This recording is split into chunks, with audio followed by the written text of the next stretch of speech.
საღამოშვიდობისა, ეს არის საავტორო გადაცემა სათქმელი, მე ვარ ჟურნალისტი ირინა ყურუა და დღეს წარმოგიდგენთ. რეაბილიტაციისა და მხარდაჭერის სახლი კანონთან კონფლიქტში მყოფი არასრულწლოვანისთვის. ახალი კანონ პროექტის მთავარი მიგნება, რომელიც მიუღებელია ბავშვთა უფლებების დამცველებისთვის. 10-დან 14 წლამდე ბავშვის იზოლაცია დაუშვებელია, თვლიან სპეციალისტები. რეაბილიტაციისა და მხარდაჭერის სახლი ციხე არ არის და პროექტის საერთაშორისო გამოცდილებას ითვალისწინებს. ეს კანონ პროექტის ავტორების პოზიციაა. პროექტი მონიტორინგის რამდენიმე ეტაპს ითვალისწინებს. რატომ ხდება კანონმდებლობა რეპრესიული 10 წლის ბავშვის წინააღმდეგ? რატომ არ მოქმედებს პრევენცია? როგორ დავაზღვიოთ რთული ქცევის ბავშვები? სადავო სამშვიდობო გეგმა და ცეცხლის შეწყვეტის პერსპექტივა უკრაინაში. რაზე თანხმდება ზელენსკი და რისი მიღება სურს პუტინს?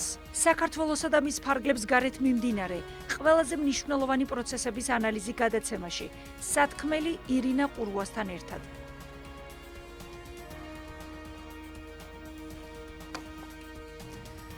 დღეს ჩვენ ბავშვთა მართლმსაჯულებაზე ვიმსჯელებთ, უფრო კონკრეტულად, კანონ პროექტზე კანონთან კონფლიქტში მყოფ არასრულწლოვანთა რეაბილიტაციისა და მხარდაჭერის შესახებ, რომელიც პირველი მოსმენით უკვე მიღებულია.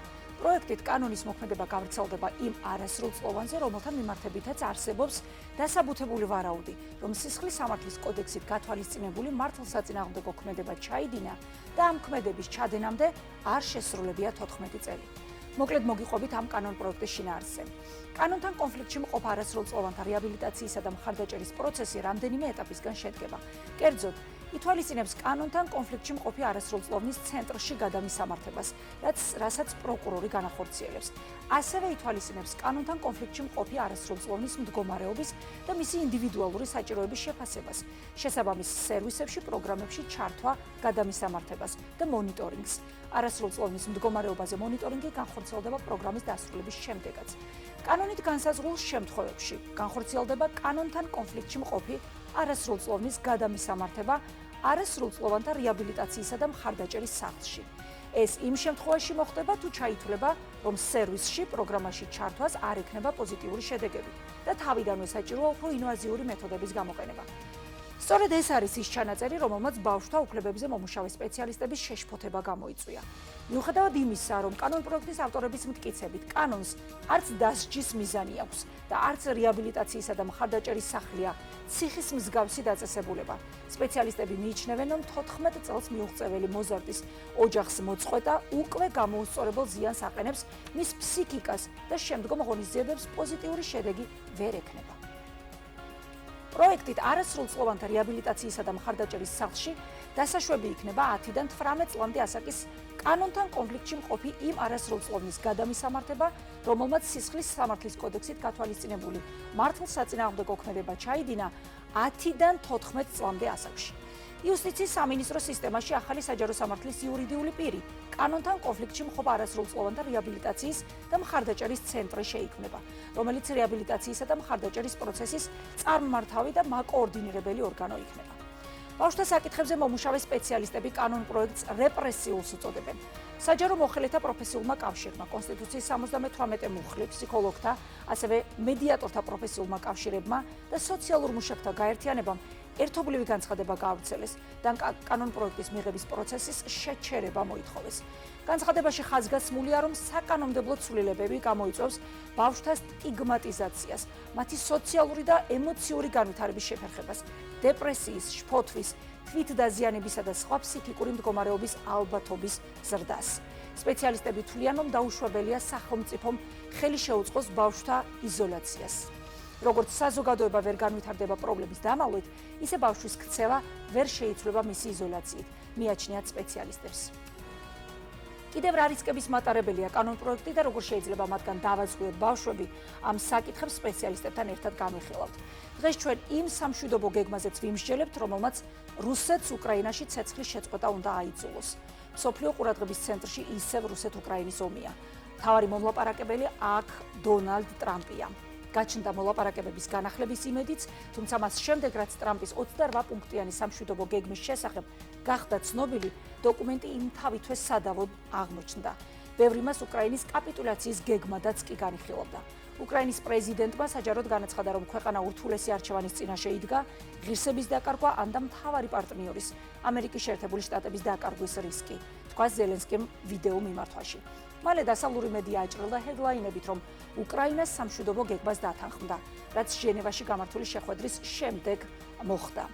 მალე გამოცემა ბლუმბერგმა აუდიტორიას სტივ უტკოფისა და ვლადიმირ პუტინის მრჩევლის იური უშაკოვის სატელეფონო საუბრის ჩანაწერი გააცნო, სადაც ტრამპის სპეციალურმა წარმომადგენელმა კრემლს კონკრეტული რჩევები მისცა, თუ როგორ და რაზე უნდა ეწარმოებინა მოლაპარაკებები ვლადიმერ პუტინს დონალდ ტრამპთან. საინტერესოა ბლუმბერგის კიდევ ერთი დიალოგი, რომელიც ამ გამოცემამ გაასაჯაროვა, რომელიც პუტინის მრჩევლებს შორის შედგა, დმიტრიევი და უშაკოვი საუბრობენ დოკუმენტზე, რომელიც ამერიკელებს უნდა გადასცენ და უთხრან, რომ საკუთარ ვერსიად გაასაღონ. 28 პუნქტიანი სამშვიდობო გეგმის გასაჯაროების შემდეგ გაჩნდა განცდა, რომ დოკუმენტი კრემლში შეიქმნა და არა თეთრ სახლში. უიტკოფს ანაზღაურებადი რუსი აგენტი უწოდეს და რესპუბლიკელმა კონგრესმენებმა მისი გადადგომა მოითხოვეს. ჟენევაში გამართული შეხვედრების შემდეგ ტრამპის 28 პუნქტიანი გეგმა 19 პუნქტამდე შემცირდა. უკრაინული დელეგაციის ინფორმაციით ტექსტში შევიდა უკრაინისთვის საკვანძო მნიშვნელობის ცვლილებები და ცნობილია ზელენსკის მზადყოფნა მოლაპარაკებების გაგრძელებასთან დაკავშირებით. ტრამპის სამშვიდობო მოლაპარაკება უნდობლობას იწვევს ევროპაში. თქვენს, რომ დოკუმენტი, რომელიც უკრაინის და ევროკავშირის გარეშე მომზადდა, ანადგურებს უკრაინის სუვერენიტეტს, თლიანობას და დამოუკიდებლობას. მოკლედ ასეთი იყო სამშვიდობო შეთანხმების ირგვლივ განვითარებული მოვლენები, დეტალურად ამ გეგმას, მის შეცვლილ ვარიანტს და ამ ეტაპისთვის არსებულ ვითარებას მხარეთა მზაობასთან დაკავშირებით ჩვენ ექსპერტთან ერთად განვიხილავთ. დღეს ჩვენი სტუმრები იქნებიან გოგა ხატიაშვილი, იურისტი, შინაგან საქმეთა სამინისტროს ადამიანის უფლებათა დაცვის სამმართველოს ყოფილი უფროსი, მაია ცირამოა, მწერალი, ფსიქოლოგი და გიორგი ხატიაშვილი, პოლიტიკის მეცნიერებათა დოქტორი. ქართულ ოცნებაში კი პირდაპირ ეთერში კითხვებზე საპასუხოდ დღეს ვერავინ გამოძებნეს, არა და ნამდვილად საინტერესო იქნებოდა დამატებითი განმარტებების გაკეთება, როგორც ჩვენს მიერ დაანონსებულ კანონ პროექტთან დაკავშირებით, ასევე ზოგადად პოლიტიკურ პროცესებთან და გლობალურ საკითხებთან დაკავშირებითაც. ჩვენ შეგვიძლია უკვე შემოვიყვანოთ პირდაპირ ეთერში ჩვენი პირველი სტუმარი, ბატონი გოგა ხატიაშვილი. ბატონო გოგა, საღამო მშვიდობისა, მადლობას გიხდით, რომ გვითმობთ დროს და მონაწილეობთ ჩვენს გადაცემაში. ბატონო გოგა, კანონ პროექტის ინიციატორები აცხადებენ. მოგესალმებით, მადლობა პირიქით მოწვევისთვის. მადლობა თქვენ. კანონ პროექტის ინიციატორები ამბობენ, რომ კანონის პროექტის მიზანი არის სისხლის სამართლებრივი პასუხისმგებლობის ასაკს მიუღწევალ არასრულწლოვანთა ინდივიდუალური საჭიროებების დადგენის გზით მათი რესოციალიზაცია, რეაბილიტაცია, მხარდაჭერა, დანაშაულის პრევენციის ხელშეწყობა. ერთი შეხედვით ძალიან კეთილშობილი მიზანია და ასეც უნდა მუშაობდეს კანონი. თუმცა ვიცით, რომ ბავშვთა საკითხებზე მომუშავე სპეციალისტებმა განგაში სიგნალი უკვე ჩართეს, ამ პროექტს უწოდეს რეპრესიული. საინტერესოა თქვენი განხილვა, თქვენი ანალიზი, მოდით იურიდიულ ჭრილში უფრო მეტი გითხარით ამ კანონ პროექტის გამოწვევების შესახებ და რა არის მასში დადებითი, ამაზეც რომ მოვახერხოთ საუბარი. აი თქვენთვის როგორია ეს პროექტი და როგორ იმუშავებს კანონად გადაქცევის შემთხვევაში? კი ბატონო, რა თქმა უნდა, არასრულწლოვანთა რესოციალიზაცია და რეაბილიტაციის მიზანი არის ძალიან კეთილშობილური და ძალიან მნიშვნელოვანი, განსაკუთრებით თუ ეს ეხება 14 წლამდე არასრულწლოვნებს, ხო, რომლებიც გამოირჩევიან რთული ქცევით. თუმცა ერთია ზეპირსიტყვიერი განცხადებები და მეორე ის საფრთხეები და რისკები, რაც უკვე კანონ პროექტში არის მოცემული, ანუ მოცემულია ფურცელზე დაწერილ ტექსტში, რაც შემდგომში შეიცავს რისკებს იმისა, რომ ეს რესოციალიზაციის მიზანი, რომელსაც ზეპირსიტყვიერად აცხადებენ, რეალურად არასრულწლოვნების წინააღმდეგ იქნეს გამოყენებული. რა არის ახლა მთავარი პრობლემა და მთავარი გამოწვევა ამ კანონ პროექტში? კანონ პროექტი ითვალისწინებს იმის შესაძლებლობას, რომ საჭიროების შემთხვევაში შესაბამისი საფუძვლის არსებობისას არასრულწლოვანი იქნეს განთავსებული რეაბილიტაციისა და მხარდაჭერის სახლში. მიუხედავად იმისა, რომ შეიძლება მას ქვია რეაბილიტაციისა და მხარდაჭერის სახლი, აი ეს იძულებითი წესით ასეთი ტიპის დაწესებულებაში არასრულწლოვნის განთავსება თავისი რეჟიმით და თავისი არსით თავისუფლების აღკვეთის რეჟიმს უტოლდება. ხომ განსაკუთრებით პრობლემური არის ის, რომ შესაძლებელია ეს წესი შეეხოს 10 წლის არასრულწლოვნებს, იმიტომ რომ თავარი სამიზნე ამ კანონპროექტის არიან სწორედ 10-დან 14 წლამდე არასრულწლოვნები. შესაბამისად, ნაცვლად იმისა, რომ მოხდება ამ არასრულწლოვნების რეალური რეაბილიტაცია და რესოციალიზაცია, რომლის საჭიროებაც ნამდვილად დგას, აი ასეთი ტიპის ინსტიტუციასა და დაწესებულებაში განთავსებით ჩვენ პრობლემას კიდევ უფრო მეტად გავამწვავებთ და არა მოვაგვარებთ. ხშირად აი საზოგადოებას უჩნდება ხოლმე კითხვა, ხომ, იმასთან დაკავშირებით, როდესაც არასრულწლოვანი რაიმე რთულ ქცევას ჩადის. მაგალითად, ეს შეიძლება იყოს რაიმე მართსაწინააღმდეგო ქცევა, რაიმე კანონდარღვევა. რა თქმა უნდა, ეს არის პრობლემა, ხომ? ამ პრობლემას არავინ არ უარყოფს და ბუნებრივია ამ პრობლემას სჭირდება მოგვარება, მაგრამ აქ არის მთავარი კითხვა, როგორ უნდა მოგვარდეს ეს პრობლემა, რა მეთოდების, რა ინსტრუმენტების გამოყენებით და არასრულწლოვნების განსაკუთრებით 14 წლამდე ასაკს მიუღწეველი არასრულწლოვნების მოთავსება თუნდაც რამდენიმე თვით ასეთი ტიპის დახურულ დაწესებულებაში პრობლემას კიდევ უფრო მეტად გაამწვავებს. ჩვენი მიზანი საბოლოოდ რა არის, ხომ? საზოგადოების გაჯანსაღება. ჩვენი მიზანი ხომ არის, რომ თუ არასრულწლოვანს აქვს რთული ქცევა, ეს რთული ქცევა მას გაუქრეს. ხომ ეს არის საბოლოო მიზანი, რომ ამით ხელი შევუწყოთ ჩვენ არასრულწლოვნებში აი ამ დევიაციური, აი ამ რთული ქცევის აღმოფხვრას. კი ბატონო გოგა, აი ამ ხარდაჭერის ცენტრში აი დიახ, რომ ჩავყვეთ რამდენიმე საკითხზე გავამახვილებ თქვენს ყურადღებას და შემდეგ რა თქმა უნდა თქვენ შემოგთავაზეთ კიდევ რაზე არის გასამახვილებელი, გასაკეთებელი აქცენტები. თქვენ ბრძანეთ, რომ ამ ხარდაჭერის ცენტრში გადაყვანა პრობლემას კიდევ უფრო გაართულებს. ჩვენ ასევე მაყურებელს უთხარით მიზანი, აი ეს კეთილშობილური მიზანი რაც არის გაცხადებული, მაგრამ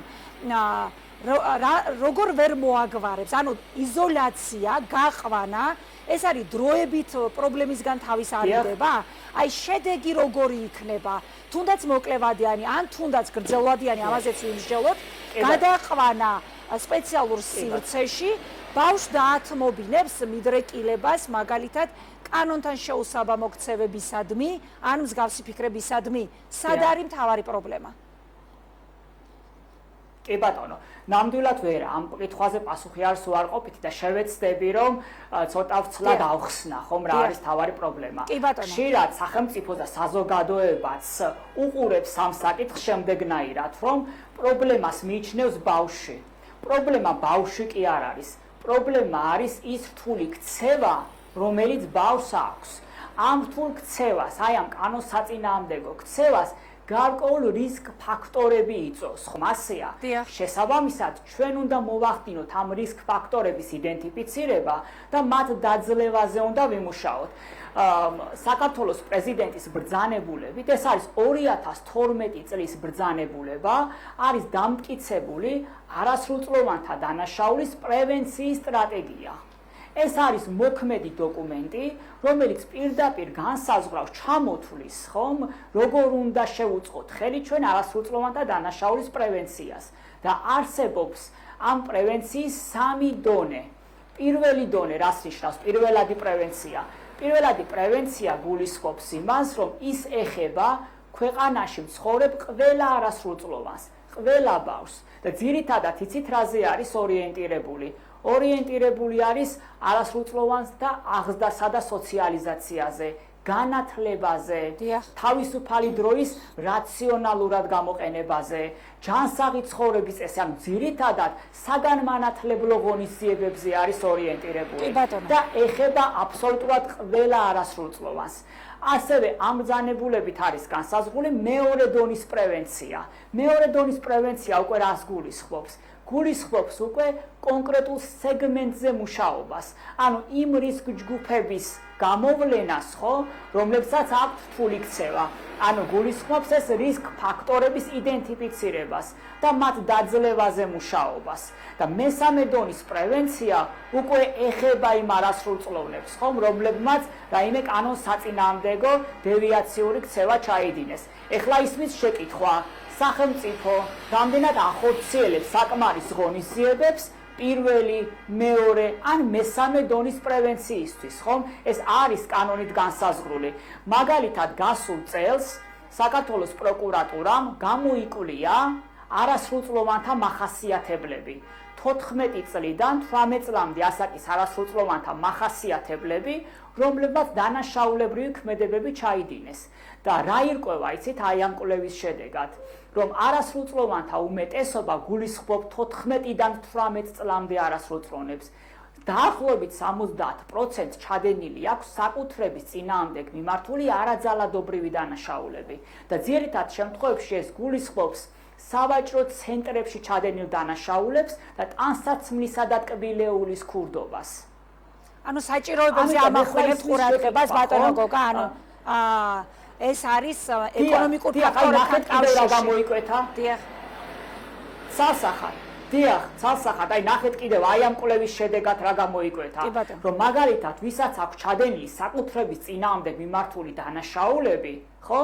79% არის ამ ბავშვებისა და ოჯახების ნაწილი, რომლებსაც შეუძლიათ მხოლოდ პირველადი საჭიროებების დაკმაყოფილება, ან ოჯახების შემოსავალი საკმარისია მხოლოდ პირველადი საჭიროებების დასაკმაყოფილებლად, ან საერთოდ არ არის საკმარისი ამ საჭიროებების დასაკმაყოფილებლად და დაახლოებით 5% არის მხოლოდ 5% იმ ოჯახებისა, რომლებსაც შეუძლიათ რომ ბავშვს პირველად საჭიროებებზე მეტი დაუკმაყოფილოს.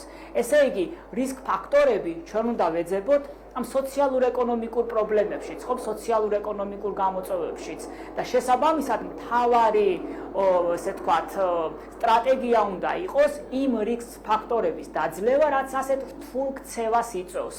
მაგალითად, ჩვენ თუ ბავშვს, ხო, თუნდაც 10 წლის ბავშვს, 11 წლის ბავშვს მოვათავსებთ დახურული ტიპის დაწესებულებაში, თუნდაც რამდენიმე თვით, ასაც კანონპროექტი ითვალისწინებს. ეს ბავშვი რომ გამოვა იმ დაწესებულებიდან, ეს სოციალურ-ეკონომიკური პრობლემები მოუგვარდება, რაც იყო მთავარი მაპროვოცირებელი მისი მხრიდან აი ამ ტიპის კანონსაწინააღმდეგო ქმედების ჩადენის. ხომ, ნახეთ, ამ სამყაროში არაფერი არ არის სამუდამო. უვადო მსჯავრდებულსაც კი აქვს სასჯელის გადასინჯვის პერსპექტივა. ჩვენ ხო პრაგმატულად უნდა შევხედოთ ამ საკითხს და არა პრობლემის მოკლევადიან მოგვარებაზე ხომ არ უნდა ვიყოთ ორიენტირებული. ძალიან მარტივია ბავშვს ხელი წაავლო, მოკიდო ხელი და წაიყვანო დახურული ტიპის დაწესებულებაში, მაგრამ გრძელვადიან პერსპექტივაში ეს რაც მოგცემს, ეს ხო პრობლემას კიდევ უფრო მეტად გაამწვავებს.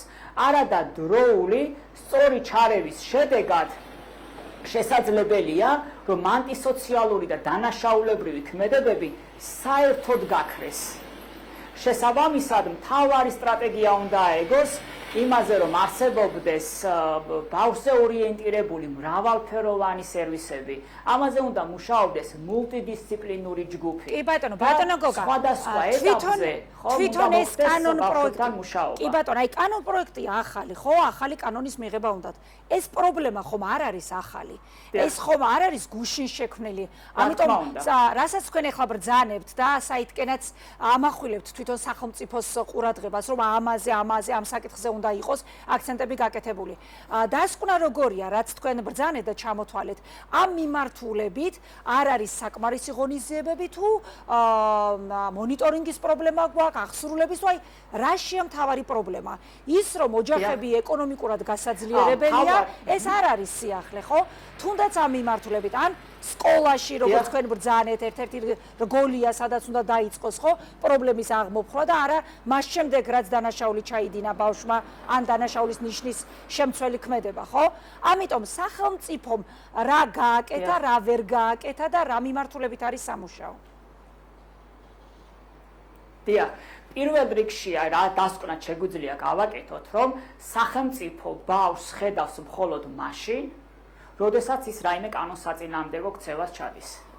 მანამდე სახელმწიფო ბავშვს ვერ ამჩნევს მის რთულ ქცევებს, რომელსაც ჭირდება დახმარება.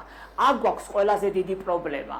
ხომ ყოველთვის საზოგადოებაც სახელმწიფოც ინტერესდება ხოლმე ამ ბავშვით, როდესაც მისი ქცევები უკვე ქმნის პრობლემას. ხომ არადა მანამდე არის სამუშაო, ხომ?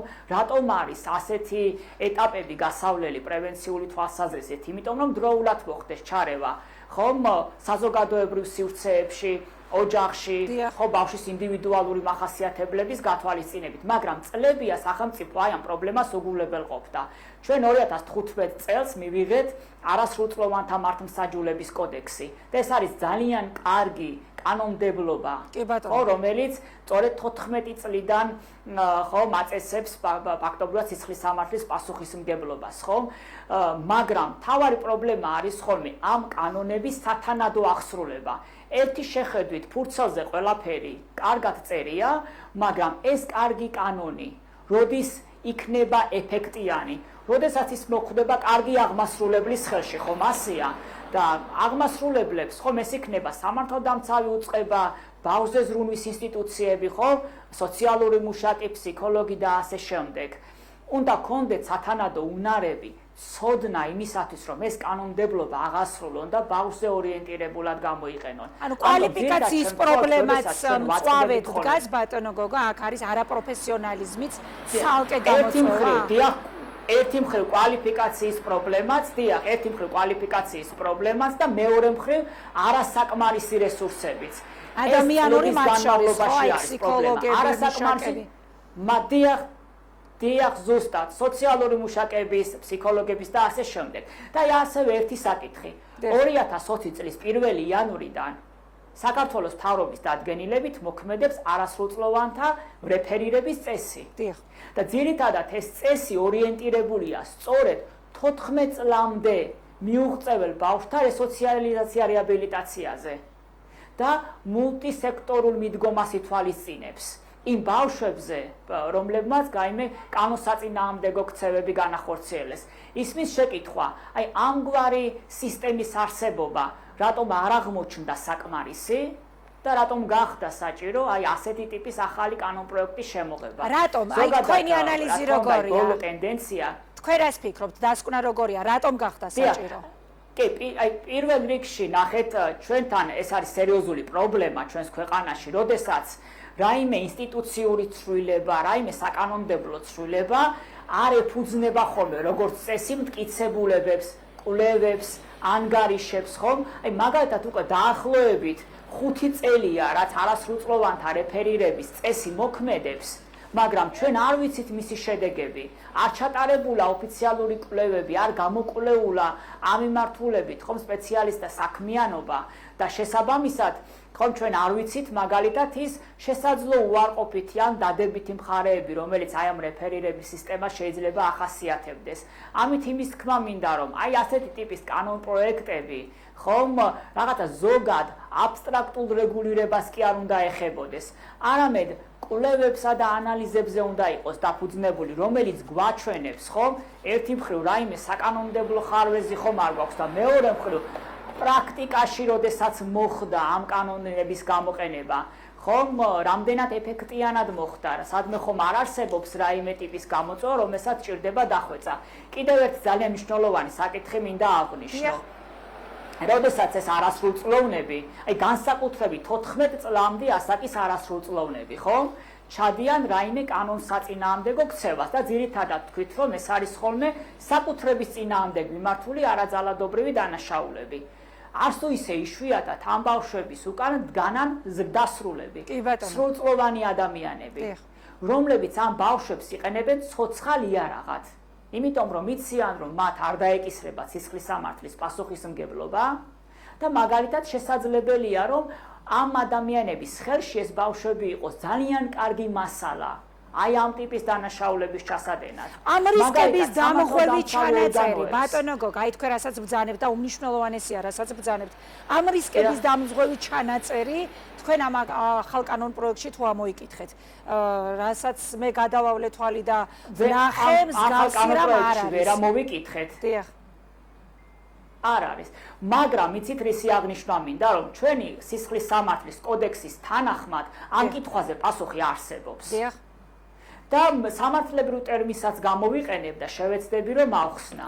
როდესაც ზრდასრული ადამიანი გულისხმობ, ხო, მან 14 წლის ასაკს მიღწეულ არასრულწლოვანს მათ შორის, რომ იმიტომ რომ ამ პერიოდიდან იწყება, ხო, ჩვენს ქვეყანაში სისხლის სამართლის პასუხისმგებლობის ასაკი, ან სრულწლოვანი ადამიანი ცოცხალ იარაღად იყენებს 14 წლის ასაკს მიუღწეվել ბავშვს რაიმე დანაშაულებრივი ქმედების ჩასადენად.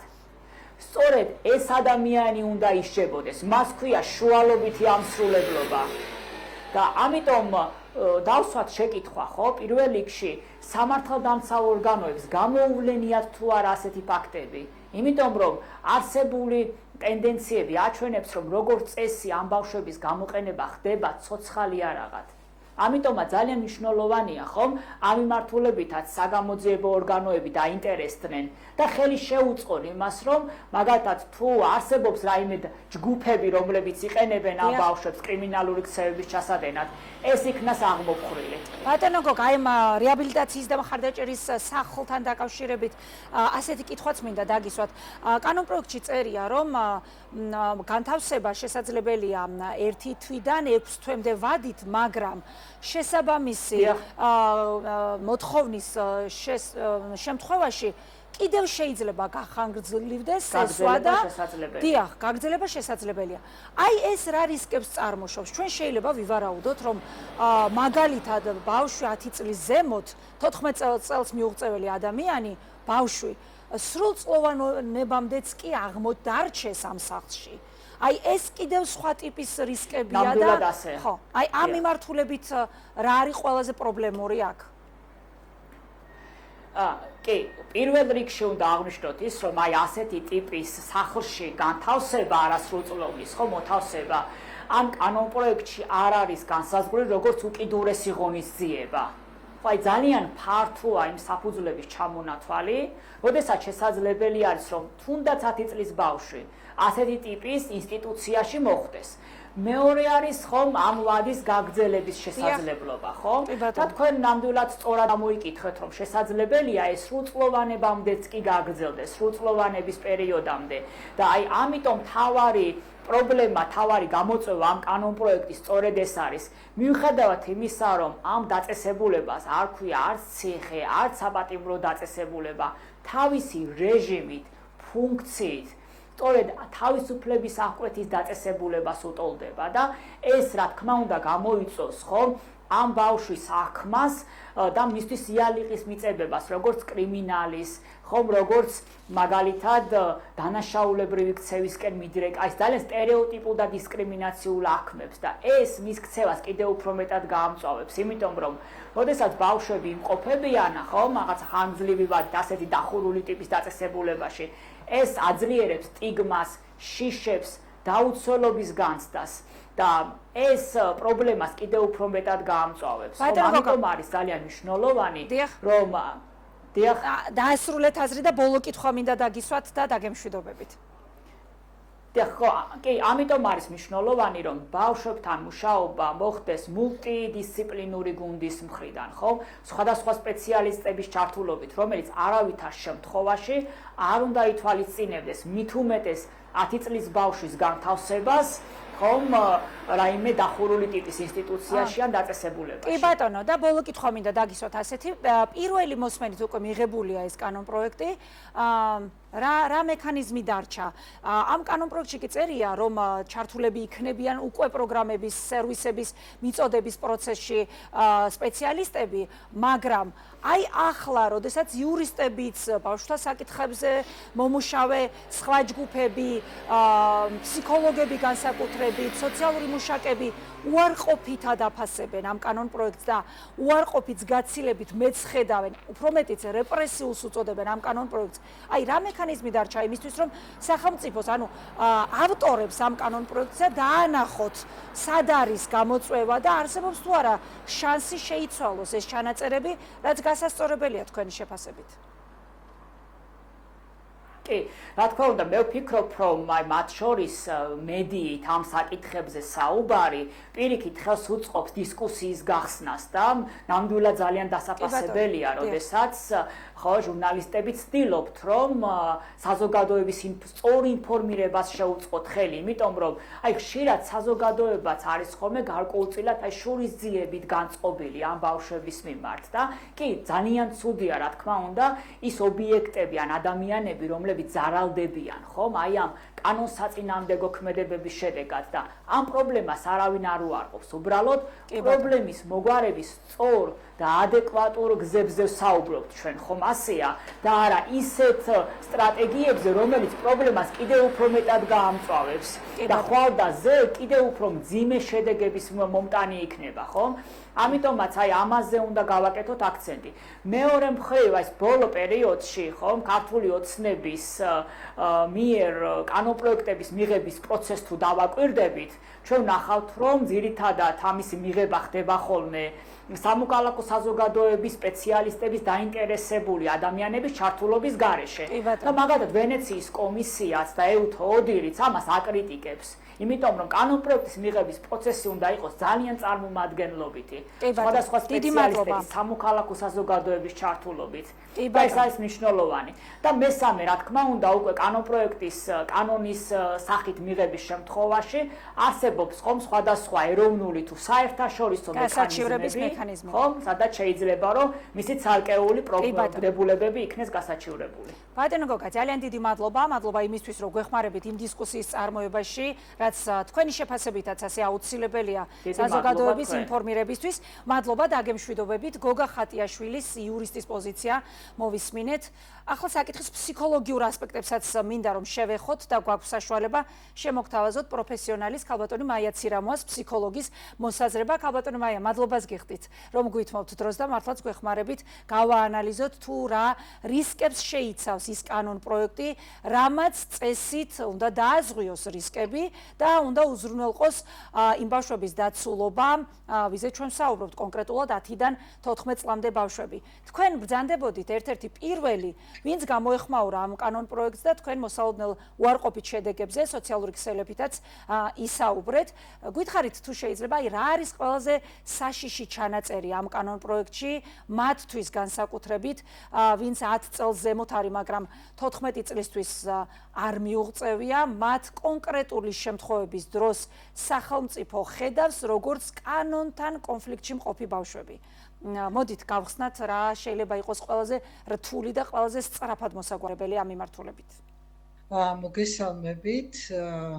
ზუსტად აი ეს ტერმინი თუ არ ვიცი რა დავარქვა, კანონთან კონფლიქტში მყოფი ბავშვი, ეს სახელდება 10-დან 14 წლამდე ასაკის ბავშვისთვის, მგონია მე ყველაზე უფრო პრობლემური, დამანგრეველი, გამომდინარე იქიდან, რომ ის ხელშეუწყობს ბავშვის სტიგმატიზებას, აი ძალიან მნიშვნელოვან და რთულ ასაკში, როდესაც ბავშვი ფაქტობრივად აგროვებს თავის კომპეტენციებს, ანუ ცდის საკუთარ თავს სხვადასხვა სფეროში, რა გამოსდის, რა არ გამოსდის, იმისათვის, რომ უკვე, როდესაც მოზარდობის ასაკში შევა, გასცეს პასუხი კითხვას, ვინ ვარ მე.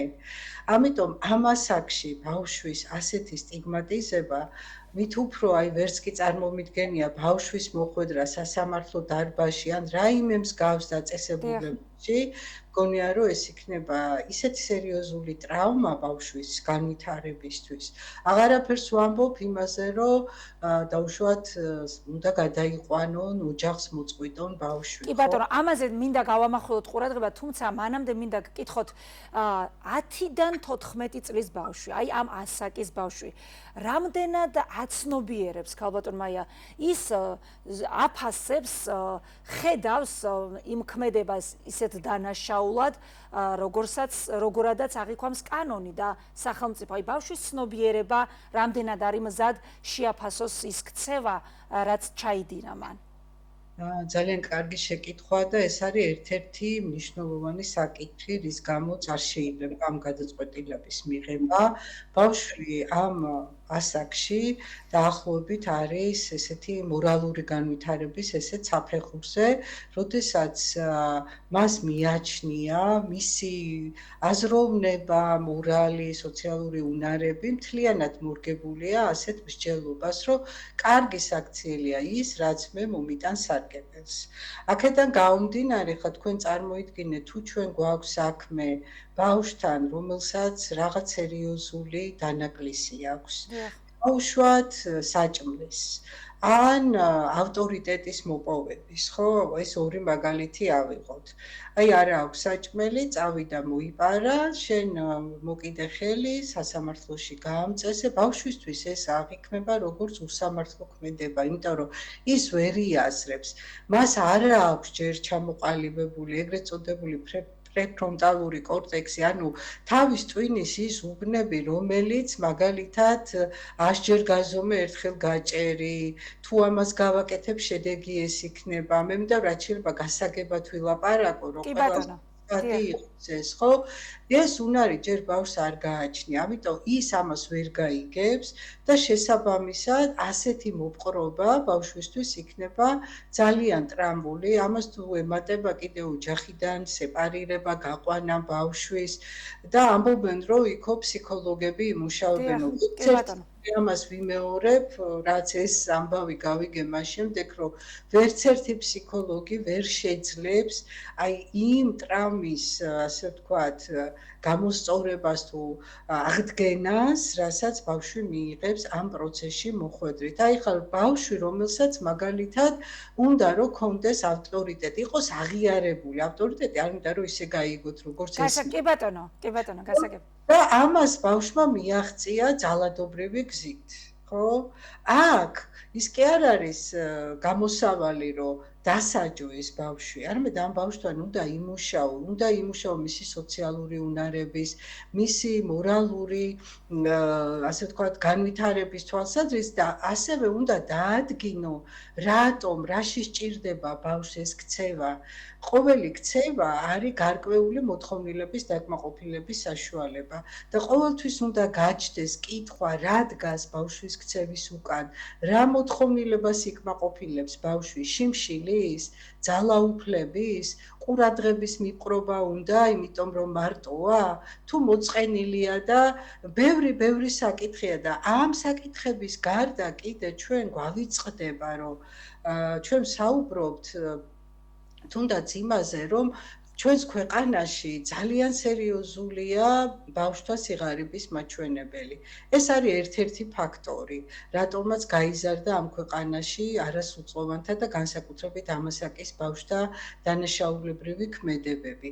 მეორე, ძალიან ხელმიშვებულია სასკოლო სივრცეში ისეთი ბავშვების ინტეგრაციის საკითხები, როგორიც არის მაგალითად ეგრეთ წოდებული ცელქი ბავშვი, ეგრეთ წოდებული ჰიპერაქტიული ბავშვი, ნაცვლად იმისა, რომ აქ მიზნობრივი ჩარევა ხდებოდეს, ხდება ამ ბავშვების გარიყვა სასკოლო სივრციდან და სკოლა უინტერესო არაფერს არ აკეთებს და ამიტომ ქუჩა არის და მით უმეტეს ახლა ჩვენ არაერთი ამბავი გაგვიგია ამის შესახებ, რომ ძალიან დიდი ეჭვია, რომ ორგანიზებულ დანაშაულთან გვაქვს ჩვენ საქმე. მით უმეტეს გასულ წელს ჩვენმა ორგანიზაციამ ჩაატარა ძალიან დიდი კვლევა, რა გავლენა აქვს ჩვენ საზოგადოებაში კრიმინალურ სუბკულტურას და აღმოჩნდა, რომ ეს გავლენები არის გაზრდილი, განსაკუთრებით არის გაზრდილი ბავშვებში და ძალიან ხშირად ბავშვები, ასე ვთქვათ, ცდილობენ გახდნენ აი ამ კულტურის წარმომადგენლები პრესტიჟისთვის, წარმოიდგინეთ პრესტიჟისთვის, ძალაუფლების მოპოვებისთვის და ხალბატონ მაია, აი სახელმწიფოს შემხვედრინა ბიჯები როგორია, არ მინდა რიტორიკულად ჟღერდეს, მაგრამ მაინც გკითხავთ, იმიტომ რომ ჩვენ გვახსოვს პროგრამები, რომლებიც სკოლაში ხორციელდებოდა, პროკურატურას ჰქონდა ძალიან ბევრი პროექტი. აი ხა როცა თქვენ ბრძანებთ, რომ ეს კვლევები აჩვენებს ამ სუბკულტურისადმი ლოიალობას, მიდრეკილებას, რაღაცა პატივისცემას ისევ სკოლებში, მართლაც საგანგაშოა ეს მაჩვენებელი. რა კეთდება საპირწონედ, რომ ეს ასე არ მოხდეს? ჯანსაღი ცხოვრების პოპულარიზაცია არის თუ არა დღეს სათანადოდ მხარდაჭერილი და ყურადღება ეთმობა თუ არა ამას? იცით რა, ეხლა მე რო ჩემ პრაქტიკიდან გამომდინარე გითხრათ, მე ჩამიტარებია ტრენინგი, მაგალითად პოლიციის ან საგამოძიებო უწყებების თანამშრომლებთან, თუნდაც აი ესეც საკითხზე, როგორ შევიდნენ ისინი სკოლებში და როგორ ესაუბრონ ბავშვებს ძალადობაზე, სახი ცხოვრების წესზე და ასე შემდეგ.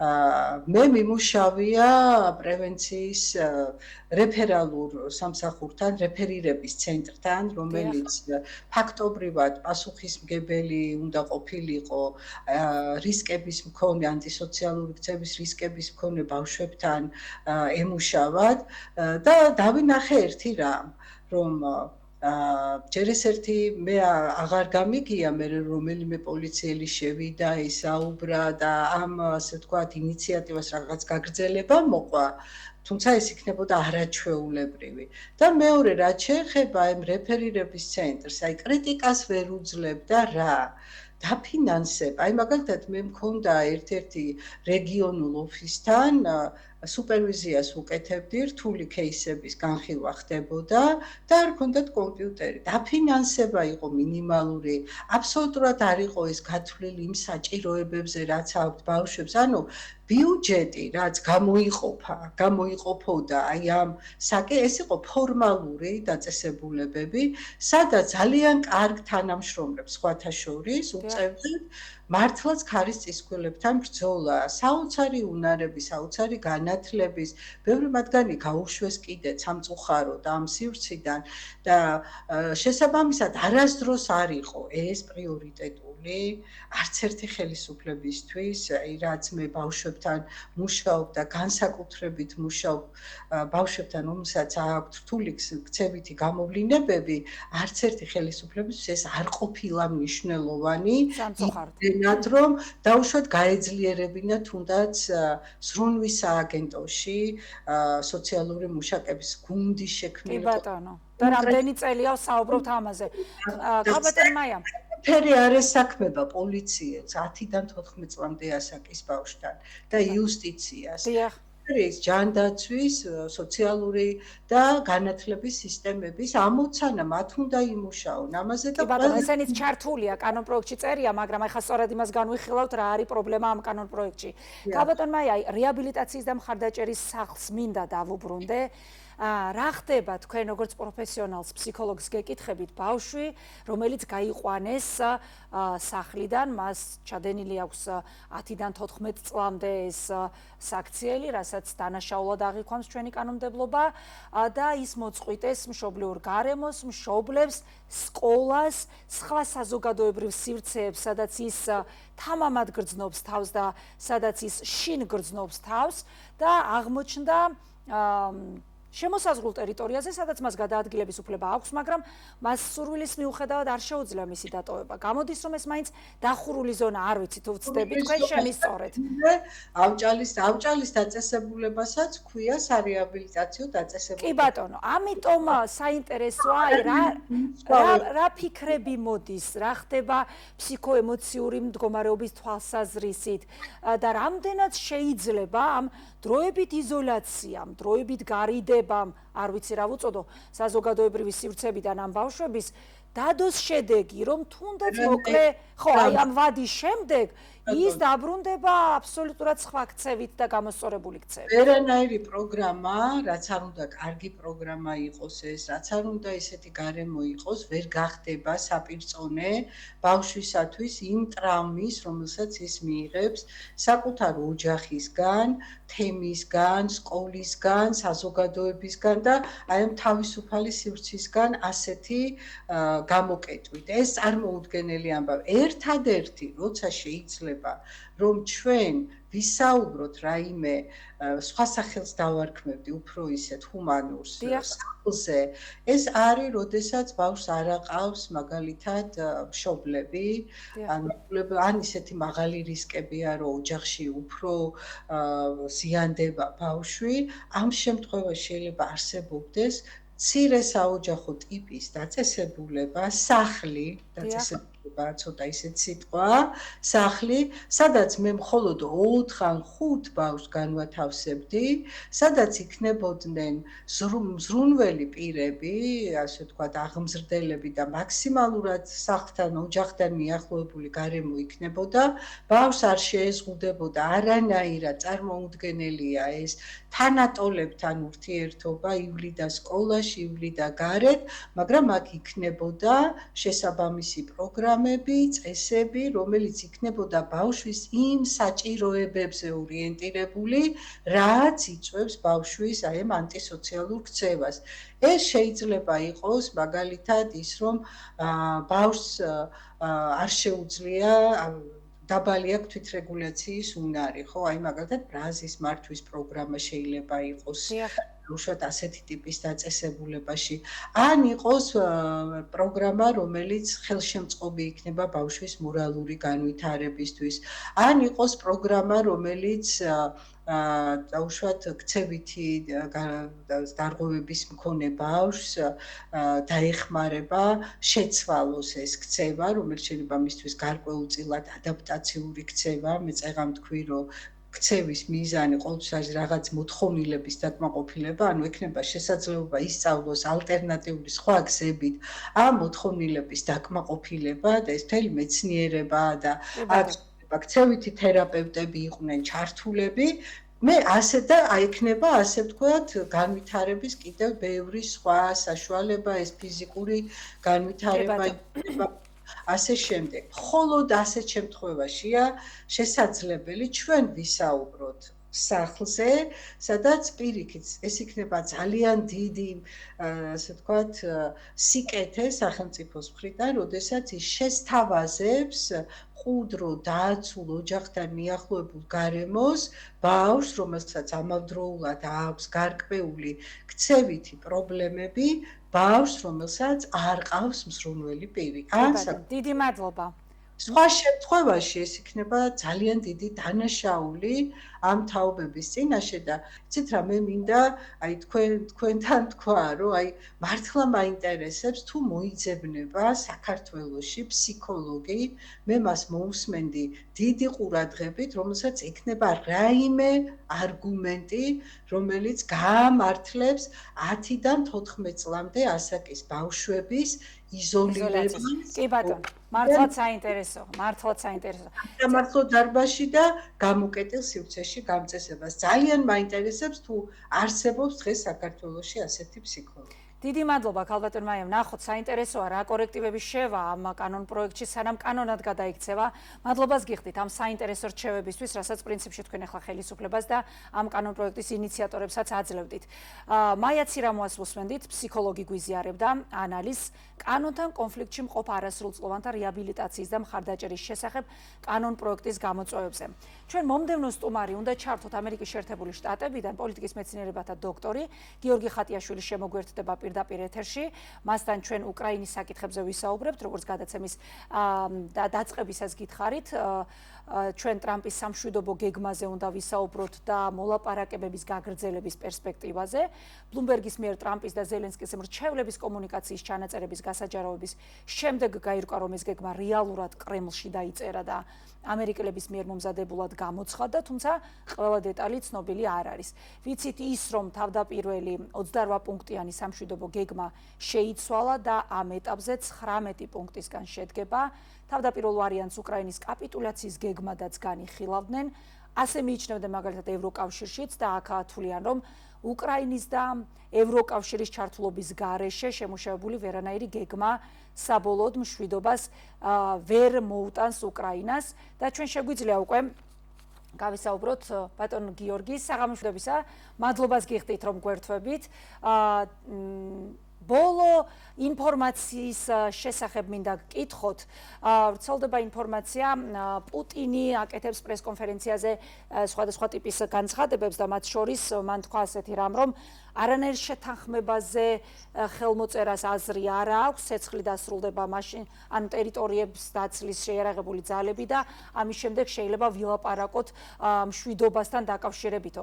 ბატონ გიორგი, საინტერესოა თქვენ რა ინფორმაცია გაქვთ? ჩვენ ვიცით, რომ ზელენსკი მზადყოფნას გამოთქვამდა, აფიქსირებდა ამ სამშვიდობო გეგმაზე, მაგრამ არ ვიცოდით, როგორ მიიღებდა ამას პუტინი. რა ხდება ამ ეტაპზე და რეალურად რა პერსპექტივა ჩანს? გაგრძელდება მოლაპარაკებები, დაახლოვდება პოზიციები, რა ხდება, მოკლედ გითხარით. პირველ რიგში მოგესალმებით. მადლობა მოწვევისთვის. დღეს ამერიკაში მადლიერების დღე აღინიშნება და მინდა მიულოცო ამერიკასაც და საქართველოსაც.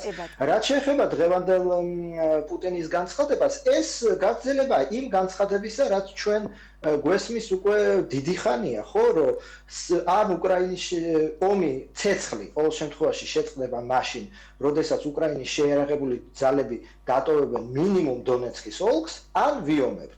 ეს მინიმუმ ვლადიმერ პუტინს გაჟღერებული აქვს 2024 წლის ზაფხულიდან. ხო, ნუ ზაფხულში იყო ასევე რომ ზაპოროჟიას და ხერსონის ოლქიც უნდა დატოვონ და არის ლაპარაკი რომ თქვა ზაპოროჟიესში და ხერსონში ის მზად არის დღევანდელ გამყოფ ხაზზე შეაჩეროს ცეცხლი, მაგრამ დონეცკის და ლუგანსკის ოლქებთან მიმართებაში მისი პოზიცია არის ცალსახა, რომ ან მოხდება უკრაინის არმიის ევაკუაცია ამ ოლქებიდან, ან ვიომებთ.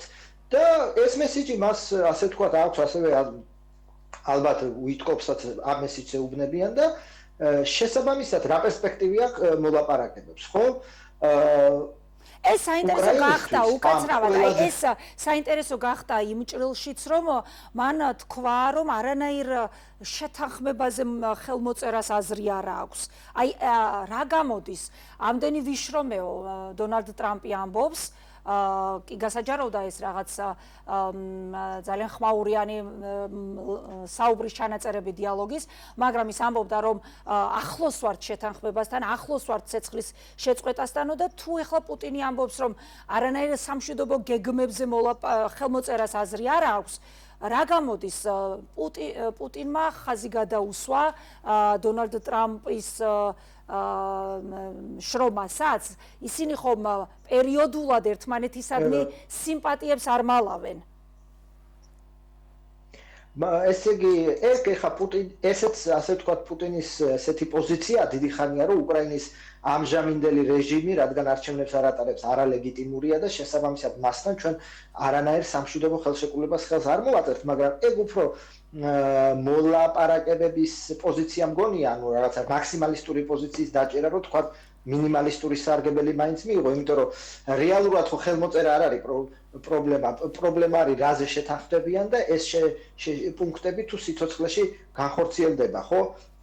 ამის ნაწილია თქვა ამ პუტინის ეს ჩაციკვლაც ლეგიტიმაციაზე, რომ მას უნდა რომ თქვა იმ დათმობებზე, რომელსაც უკრაინა წავა, ისეთმა თქვა ჭყალებში თქვა მისი აზრით რეჟიმმა მოაწეროს ხელი, რომელიც ამას თქვა აღასრულებს და სიცოცხლეში მოიყვანს. რაც შეეხება, როგორც თქვენ აღნიშნეთ, მომავალი ამ მოლაპარაკებების რეალურად ეს ყოველთვის ურთულესი პროცესი იყო.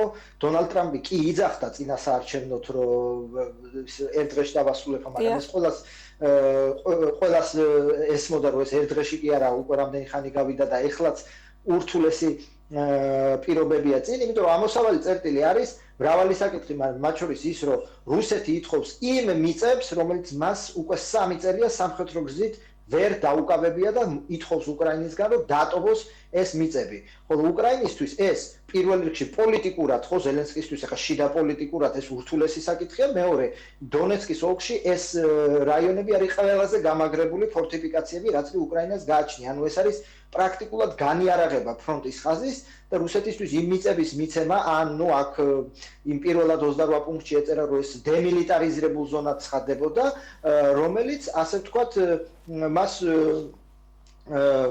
კიდე შევა 4 და 5 წელი დაჭირდეს, ხო, რუსეთს ამ მიწების ასაღებად და როგორც ხედავ, რუსეთი უარს აცხადებს ცეცხლის შეწყვეტას, თუ არ მოხდება დონეცკის ოლქის ევაკუაცია. შესაბამისად, ეს არის ისეთი საკითხი, რომელზეც მხარეები ჯერჯერობით ვერ თანხმდებიან, ნუ რუსებს რისი იმედი აქვთ, რომ ამერიკელები მიაწვევიან უკრაინას. რეალურად რუსების ერთადერთი, ასე ვთქვათ, მოკლე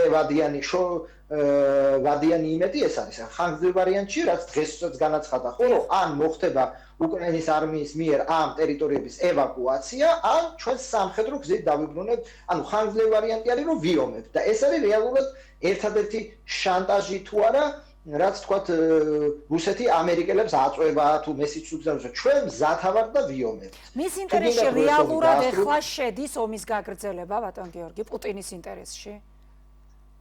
იცით როგორ არის, ეხა რა თქმა უნდა, მისი საუკეთესო სურვილის 28 პუნქტიანი გეგმა, თუმცა ამ მომენტში ის არ და ვერ დაასრულებს ომს, აი ესეთ შუალედურ პოზიციაში დონეცკის ოლქის აღების გარეშე აქ რამდენიმე მიზეზია, რაც არ უნდა ავტორიტარული იყოს სახელმწიფო, რაღაცა შიდა აუდიტორიასთან მაინც სჭირდება მას ხო კომუნიკაცია. ერთი ეს მე და ამიტომ მან მოსახლეობას ხომ უნდა მიყიდოს რაღაც გამარჯვება. მეორე, რა თქმა უნდა, ამ ხელა სამხედრო მანქანის მოქოქილი უკაცრავად სამხედრო მანქანის გაჩერება, როდესაც თქვა ეკონომიკას ესასაზრდოებს და შუა გზაზე ესე ძალიან რთულია. ხო, ამა თუ კარგად და ურთულესი გაჭირვებით, ადამიანური და სხვა რესურსული დეფიციტებით ამ მომენტისათვის თუ გაზეთებს დავუჯერებთ, ტაატით, ზოზინით, მაგრამ რუსეთის არმია სანტიმეტრობით, მაგრამ წინ მიდის და შეტევაში მყოფი არმიის გაჩერება ამ წუთისთვის პუტინისთვის ჯერს ერთი არ არის ხელსაყრელი, მეორე იოლის საქმე არ უნდა იყოს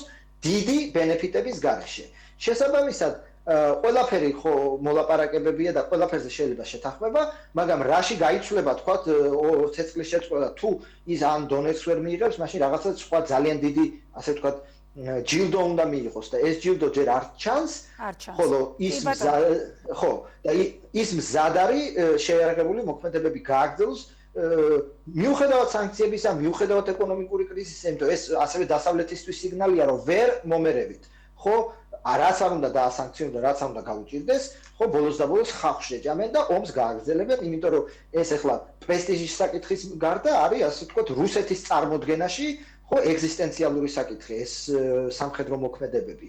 შესაბამისად, სამწუხაროდ მე ვერ ვხედავ პერსპექტივას, რომ უახლოეს მომავალში ეს ომი გაჩერდეს. შეიძლება ვივარაუდოთ, რომ აი ეს 28 პუნქტიანი თავდაპირველი გეგმა, რაც ჟენევის შეთანხმების შემდეგ, შეხვედრების შემდეგ უკაცრავად არის მოდიფიცირებული, ვიცით რომ 19 მუხლია თუ პუნქტი ახლა, შესაძლებელია რომ ამის გამოცეთქვა მას უარი იმ ინფორმაციის ფონზე, რომ კრემლში შედგა რეალურად ეს გეგმა და არა თეთრ სახლშიო, მთელმა მსოფლიომ მიადევნა თვალყური ხო ბლუმბერგის მიერ გავრცელებულ ინფორმაციებს.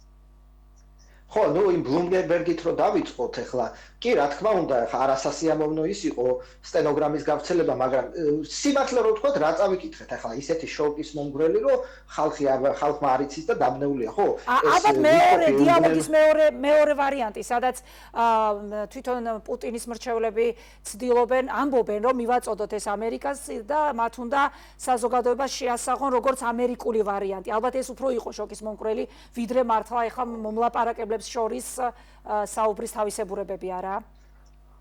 ხო, რაც შეეხება 28 პუნქტს, რა თქმა უნდა, ეხლა რუბიომაც არ დამალდა იქ რუსული ინტერესების გათვალისწინებით დაიწერა და ასე ვთქვება, ასმათქვა, რომ ასევე უკრაინული ინტერესებით და მეორე სხვა, აბა როგორ წარმოგიდგენია ჩვენ ახლა სამშვიდობო ხელშეკრულება, ამ რუსეთი და უკრაინა უნდა დასტარდეს ამ სამშვიდობო ხელშეკრულებას და ახლა თუ არ მოხდა არც ერთი მეომარი ქვეყნის ინტერესის გათვალისწინება, ამიტომ მე რა თქმა უნდა იქ ახლა ასე ვთქვათ მოისმინეს და რუსული ინტერესებით გათვალისწინებული იყო, მაგრამ მე ახლა შორს ვარ იმას გიზგარო, ახლა კირილ დიმიტრიევმა ეს დაწერა და ვითყობს გადაუგზავნეს და მე ითარგმნა ამ პირდაპირ ინგლისურად. ახლა ესე არ ხდება, ეს არასერიოზულია. რაც შეეხება უკვე 28 თუ 19 კი ბატონო, ახლა 19-მდე დავიდა, მაგრამ თავარ საკითხებზე იმ 19-ზეც ამბობენ, რომ უკრაინა დაღთახდა რაღაცა თავისი რეზერვაციებით და რაღაცა საკითხებზე ჯერაც არ არის შეთანხმება და მე რომ ვუღმავდებით, ეს საკითხებია ნატოში გაწევრიანება, დონეცკის ოლქს რა მოუვა, ანუ შესაბამისად კი ბატონო,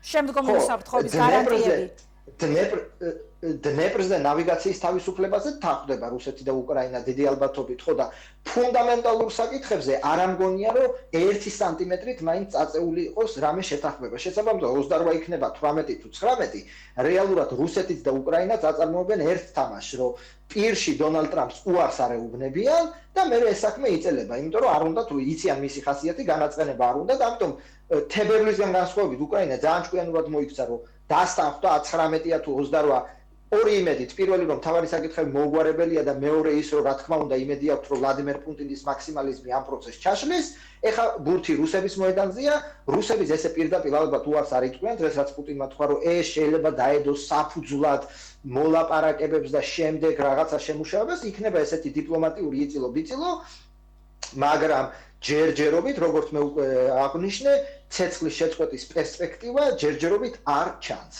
კი ბატონო, აი ბოლო კითხვა მინდა როგორმე მოვასწროთ, აი ეს უსაფრთხოების გარანტიებთან დაკავშირებით, ნატოსთან დაკავშირებით ჩანაწერი დიდი ალბათობით ამ 19 პუნქტშიც მოხდება, იმიტომ რომ ერთ-ერთი საკვანძო საკითხი პუტინისთვის ეს იყო.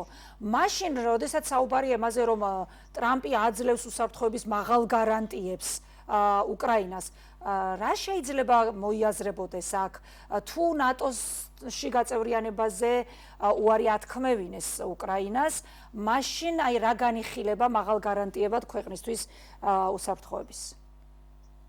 ხო, აქ რამდენიმე საკითხია. პირველი ხო, რა თქმა უნდა, რუსეთი ეწინააღმდეგება უკრაინის ნატოში გაწევრიანებას და მეორე არც თქვათ ამერიკა ემხრობა ამ საკითხს. ხო, რა არის ნატოში გაწევრიანება რეალურად, რომ უკრაინაზე თავდასხმა გამოიწვევს რუსეთ-ამერიკის ომს. ხო, ეხლა დანიის და ლუქსემბურგის და ესტონეთის იმედად არ ამგონია ეხლა უკრაინელები იყვნენ სამხედრო ძალის თვალსაზრისით.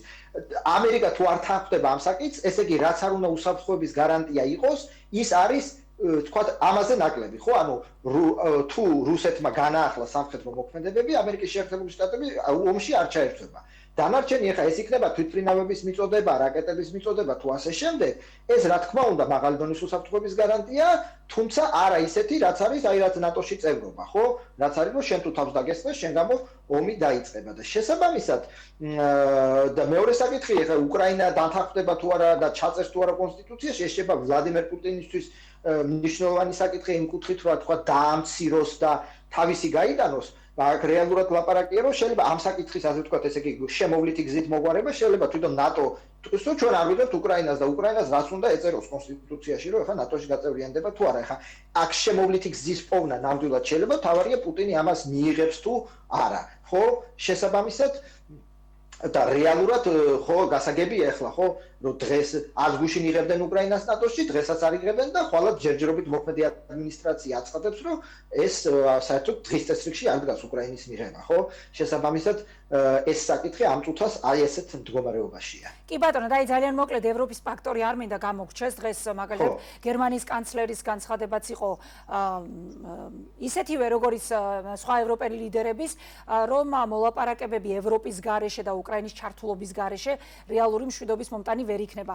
აი როლი დღეს რა შეუძლია, ჩვენ ხედავთ როგორ თანდათან გაიზარდა კი ბატონო ევროპის როლი უკრაინის თავდაცვის საკითხებში, ვიცით რომ ფაქტობრივად ამერიკას თუ ინფორმაციით, სადაზვერო ინფორმაციით მომარაგებას არ ვიგულისხმებთ, შეწყვეტილი აქვს პირდაპირ მხარდაჭერა, ამიტომ ევროპას რა შეუძლია და ევროპა არის თუ არა ეხლა საყრდენი, საიმედო საყრდენი, თუნდაც უსაფრთხოების თვალსაზრისით უკრაინისთვის.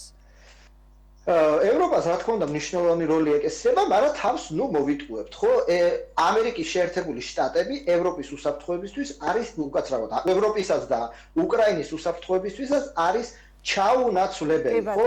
ჩანაცვლებადი რო იყოს, ევროპელების საკუთარი ბიუჯეტიდან ფულს არ გამოვიდებდნენ, რომ ამერიკის რაკეტები ეყიდათ და ამერიკული იარაღი ეყიდათ. ეს არის იარაღის მიწოდება, ეს არის იგივე ევროპელების ზურგის გამაგრება, თუ ევროპა საკუთარ ასე ვთქვათ იარაღის მარაგებს ცლის და უკრაინას ადლევს, იმ იმედით, რომ ამერიკელების ზურგი აქვს. შესაბამისად, ამერიკა უკრაინის და ევროპის უსაფრთხოებაში არის ჩაუნაცვლებელი. ევროპელები მიუხედავად ბაქიბუქისა, რომ ხან ოდესაში დესანტი განლაგდებოდა და ხან 30 და 20 და 40,000 კაცი განლაგდება დნეპრზე, რომელიც რეალურად ისევ თუ განხორციელდა ისიც ამერიკელების ზურგით განხორციელდება და რეალურად ჯერჯერობით არანაირი პირი არ უჩანს.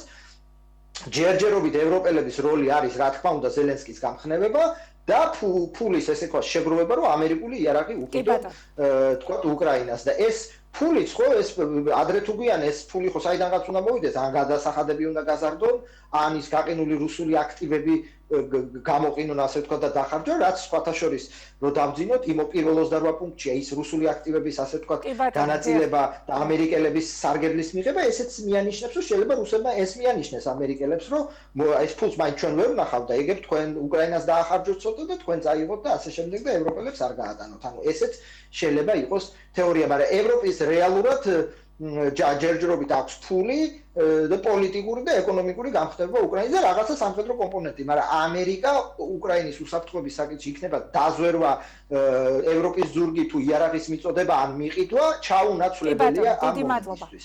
მადლობას გიხდით, რომ დაგვითმეთ დრო და მიიღეთ გადაცემაში მონაწილეობა. გიორგი ხატიაშვილს უსმენდით, პოლიტიკის მეცნიერებათა დოქტორი იყო ჩვენი სტუმარი.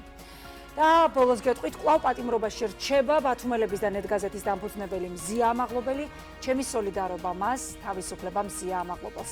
ასეთ იყო დღეს ჩვენი სათქმელი, მადლობა რომ გვიყურეთ, მე ხუთშაბათამდე გემშვიდობებით.